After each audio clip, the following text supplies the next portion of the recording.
Hello Malaysia, selamat pagi, salam sejahtera tuan-tuan dan puan-puan semua. Hari ini berlaku sesuatu paling tergempar di Istana Negara. Setelah selesai kemarin dua calon Perdana Menteri Malaysia, yaitu Muhyiddin Yassin dan juga Anwar Ibrahim, menghadap Agong pada 4.30 petang kemarin. Namun masih belum ada keputusan untuk menjadi Perdana Menteri dan pembentukan kerajaan baru.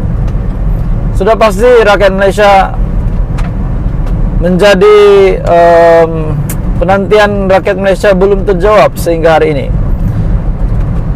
Setelah itu, berita susulan Barisan Nasional diarahkan untuk menghantar 30 ahli parlimen untuk menghadap Agong pada pagi ini, pada 10.30 pagi ini.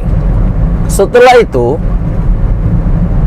tiba-tiba BN pula mengumumkan kenyataan bahawa minta ditangguhkan dulu untuk menghadap Agong. Nah, ini sangat melambat-lambatkan proses pembentukan kerajaan, proses pencarian Perdana Menteri. Walaupun Anwar Ibrahim ada mengeluarkan kenyataan jawatan Perdana Menteri dibuka, jadi sesiapa saja yang mau membuat permohonan dipersilakan. Begitulah kenyataan Anwar Ibrahim. Makna kata jawatan PM pada hari ini kosong. Tuan-tuan dan puan-puan semua, rakyat Malaysia semua, BN akan menghadap Agong pada hari ini 10.30. Selepas itu GPS pula, Agong titah GPS menghantar 5 wakil untuk menghadap Agong untuk proses yang sama. Tuan-tuan dan puan-puan semua, kita dapat melihat betapa berusahanya Agong untuk proses pembentukan kerajaan untuk rakyat Malaysia. Jadi diharapkan ataupun dijangka pada hari ini kita akan mendapat satu lagi petunjuk, satu lagi petanda Anwar Ibrahim menjadi Perdana Menteri ke-10, antara iya atau tidak. Dan ini adalah petanda hari ini yang kita akan terima selepas Barisan Nasional menghantar 30 ahli parlimen menghadap Agong, dan juga GPS pun menghantar 5 ahli parlimen menghadap Agong untuk proses yang sama.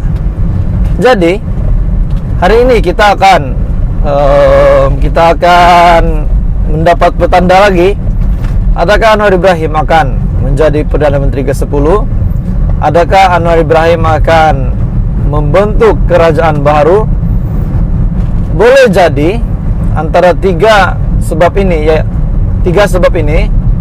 tiga kesan ataupun tiga situasi untuk pembentukan kerajaan pada ketika ini, setelah parlimen digantung dan tidak ada sesiapa yang dapat majority untuk membentuk kerajaan. PN pun tak dapat, PH pun tak dapat.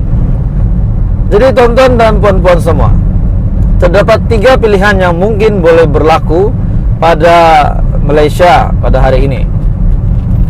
Pertama, kerajaan perpaduan. Kedua, kerajaan minoriti. Dan ketiga, kerajaan caretaker. Jadi antara ketiga-tiga ini boleh berlaku. Anwar Ibrahim boleh menjadi Perdana Menteri, namun berasaskan kerajaan minoriti. Jadi tuan-tuan dan puan-puan semua, kita harap jangan lagi lah lama-lama tangguh. Kita harap yang di Purtan Agong tidak lagi terlalu melayan kerana ahli politik. Sudahlah Muhyiddin Yassin diarahkan ataupun telah terima cadangan daripada Agong untuk bergabung dengan Pakatan Harapan. Saya rasa Anwar tidak masalah untuk PH dan PN, namun Perikatan Nasional Muhyiddin Yassin telah sepakat dengan semua ahli pimpinan PN sejak dari dulu lagi, dan berkata tidak mungkin akan pernah mengadakan kerjasama dengan PH. Ada yang kawan saya kata Muhyiddin durhaka kepada Agong sebab tidak mendengar cadangan Agong. Jadi tuan-tuan dan puan-puan semua, inilah politik di Malaysia pada ketika ini. Parlimen digantung, setiap satu parti, ketua-ketua parti gabungan parti-parti politik dipanggil ke Istana Negara. Hari ini giliran BN 30 ahli parlemen dan GPS 5 ahli parlemen. Kita nantikan apa keputusan daripada Istana Negara hari ini. Dan ini adalah info terkini daripada Istana Negara hari ini, yaitu Istana Negara akan memanggil 30 ahli parlemen Barisan Nasional dan 5 ahli parlemen GPS untuk proses yang sama, pembentukan kerajaan dan semua yang berkaitan dengannya. Jadi tonton dan puan-puan, itu saja status hari ini yang saya boleh kongsikan. Muhyiddin dan Anwar Ibrahim bakal menjadi Perdana Menteri ke-10 hari. Menjadi penantian rakyat Malaysia belum terjawab sehingga hari ini. Setelah itu, berita susulan Barisan Nasional diarahkan untuk menghantar 30 ahli parlimen untuk menghadap Agong pada pagi ini, pada 10.30 pagi ini. Setelah itu, tiba-tiba BN pula mengumumkan kenyataan bahawa minta ditangguhkan dulu untuk menghadap Agong. Nah, ini sangat melambat-lambatkan proses pembentukan kerajaan, proses pencarian Perdana Menteri. Walaupun Anwar Ibrahim ada mengeluarkan kenyataan jawatan Perdana Menteri dibuka, jadi sesiapa saja yang mau membuat permohonan dipersilakan. Begitulah kenyataan Anwar Ibrahim. Makna kata jawatan PM pada hari ini kosong. Tonton dan puan semua, rakyat Malaysia semua, BN akan menghadap Agong pada hari ini 10.30.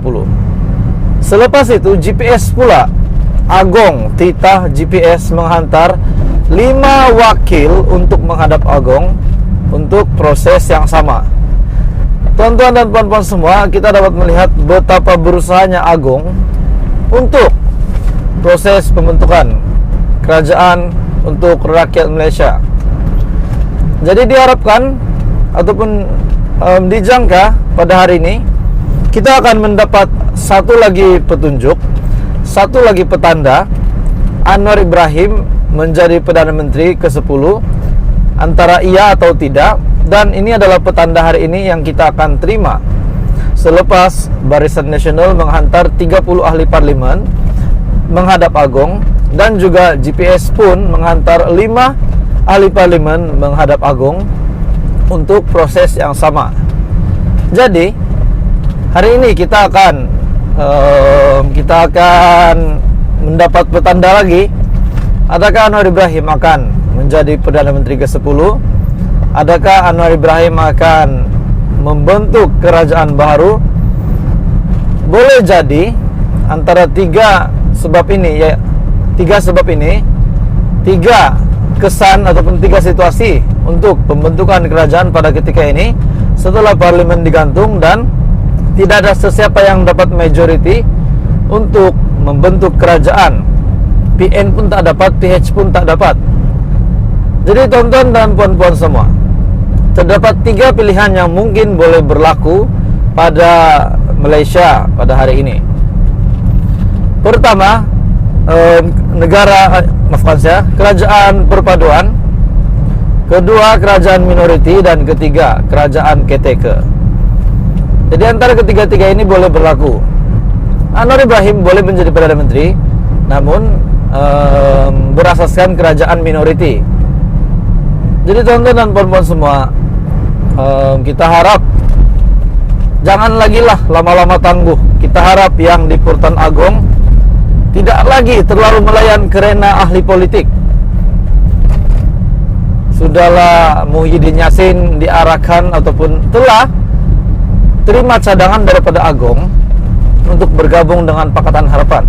Saya rasa Anwar tidak masalah untuk PH dan PN, namun Perikatan Nasional Muhyiddin Yassin telah sepakat dengan semua ahli pimpinan PN sejak dari dulu lagi, dan berkata tidak mungkin akan pernah mengadakan kerjasama dengan PH.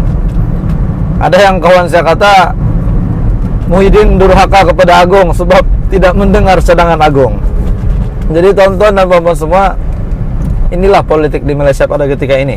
Parlimen digantung, setiap satu parti, ketua-ketua parti gabungan parti-parti politik dipanggil ke Istana Negara.